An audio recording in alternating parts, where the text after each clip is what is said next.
তোমাকে চাই, শুধু তোমাকে চাই। মৃত্যুর প্রায় ৩০ বছর পরও যে প্রশ্নের উত্তর খুঁজছেন সালমান শাহর ভক্তরা, সেই আলোচিত মৃত্যু রহস্য ঘিরে তৈরি হয়েছে নতুন মোড়। কদিন আগেই চিত্রনায়ক সালমান শাহর দেহাবশেষ কবর থেকে উত্তোলনের যে অনুমতি দেওয়া হয়েছিল তা বাতিল করেছেন আদালত। মঙ্গলবার ঢাকার মেট্রোপলিটন ম্যাজিস্ট্রেট মোহাম্মদ জুয়েল রানার আদালত এই আদেশ দেন। মামলার বাদী মোহাম্মদ আলমগীর কুমকুম লাশ উত্তোলনের আদেশ বাতিল চেয়ে আবেদন করলে শুনানি শেষে আদালত আবেদনটি মঞ্জুর করেন। এ ব্যাপারে বাদীপক্ষের আইনজীবী জানান, প্রায় ৩০ বছর পর মরদেহ উত্তোলন করে নতুন কোনো কার্যকর আলামত পাওয়ার সম্ভাবনা নেই।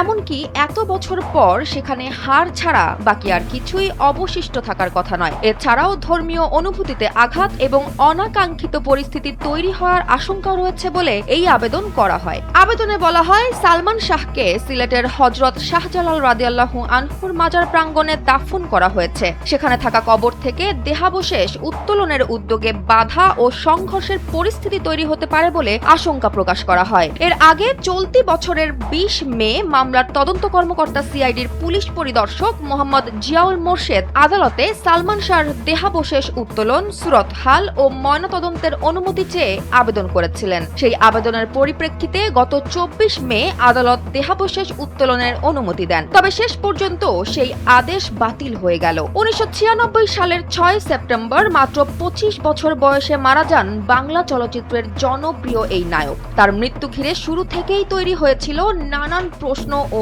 রহস্য। আজ প্রায় ৩ দশক পেরিয়ে গেলেও সালমান শাহর ভক্তদের মনে এখনো একটাই প্রশ্ন, আসলে কি হয়েছিল সেদিন? সেই উত্তর খোঁজার আইনি লড়াই চললেও মৃতদেহ উত্তোলনের সিদ্ধান্ত থেকে সরে এলো আদালত।